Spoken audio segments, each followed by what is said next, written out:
देख रहे हैं इंडिया का नंबर 1 चैनल नव भारत प्राइम न्यूज, सबसे तेज सबसे आगे। मथुरा के ब्रज तीर्थ विकास परिषद के सभागार में कैबिनेट मंत्री चौधरी लक्ष्मी नारायण की अध्यक्षता में एक बैठक आहूत की गई। यह बैठक आगामी आने वाले होली के त्योहार को लेकर की गई। बैठक के बारे में जानकारी देते हुए चौधरी लक्ष्मी नारायण कैबिनेट मंत्री ने बताया कि होली की तैयारी को लेकर विभिन्न विभागों के अधिकारियों को दिशा निर्देश दे दिए गए हैं, जिसमें साफ सफाई, ट्रैफिक व्यवस्था, पानी की व्यवस्था और होली के उत्सव में करीब 135 रोडवेज बस अतिरिक्त लगाई जाएंगी, जिससे कि आने वाले यात्रियों को किसी प्रकार की असुविधा का सामना न करना पड़े। वहीं बैठक में कमिश्नर, डीआईजी, जिला अधिकारी और मथुरा एसएसपी, एसडीएम, एडीएम आदि उपस्थित रहे। ब्रज भूमि का रंगोत्सव, जिसमें मुख्य रूप से बरसाना और नंदगांव, दाऊजी का हुरंगा, गोकुल का हुरंगा, श्री कृष्ण जन्म स्थान की रंगोत्सव, बिहारी जी का रंगोत्सव, बठैन जाब के हुरंगा, इन सब के ऊपर बड़े विस्तार से बात हुई है। हमेशा बरसाना में जो हमारे जिला प्रशासन का अभी आइडिया है, अब के ये अनुमान लगाया जा रहा है कि 25 लाख से ऊपर यहाँ श्रद्धालु रंगोत्सव के अवसर पे आएंगे। आदरणीय मुख्यमंत्री योगी आदित्यनाथ जी ने जब से रंगोत्सव में आना प्रारंभ किया है, तब से रंगोत्सव केवल उत्तरी भारत का नहीं, पूरी दुनिया का एक महोत्सव बन गया है। आज पूरी दुनिया में चर्चा होती है रंगोत्सव की।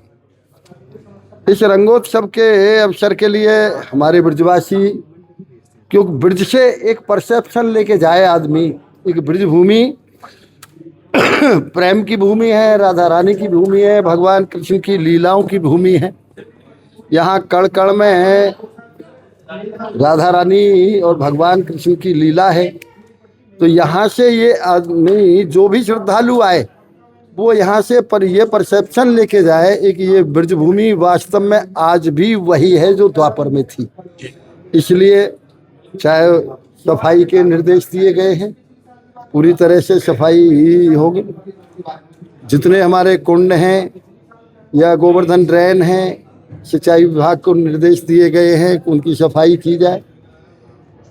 विद्युत विभाग को ये निर्देश दिए गए हैं कि पूरी तरह से कहीं कोई चाहे तार ढीला ना हो, कहीं पोल यदि गलत जगह पे है, हर समय मूवेबल बड़े बड़े ट्रांसफार्मर भी जरूर रखे जाएं और अबाध रूप से विद्युत प्रवाह रहे, उनको दिए गए हैं।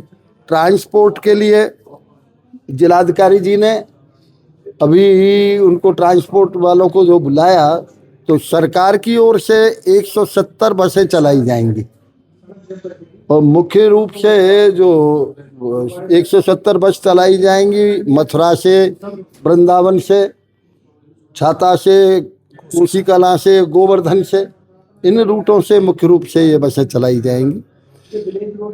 भंडारे लगने की ब्रज में पुरानी प्रथा है। ब्रजभूमि में आने के बाद में आदमी को खाने की, पहने की, सोने की कोई चिंता नहीं रहती।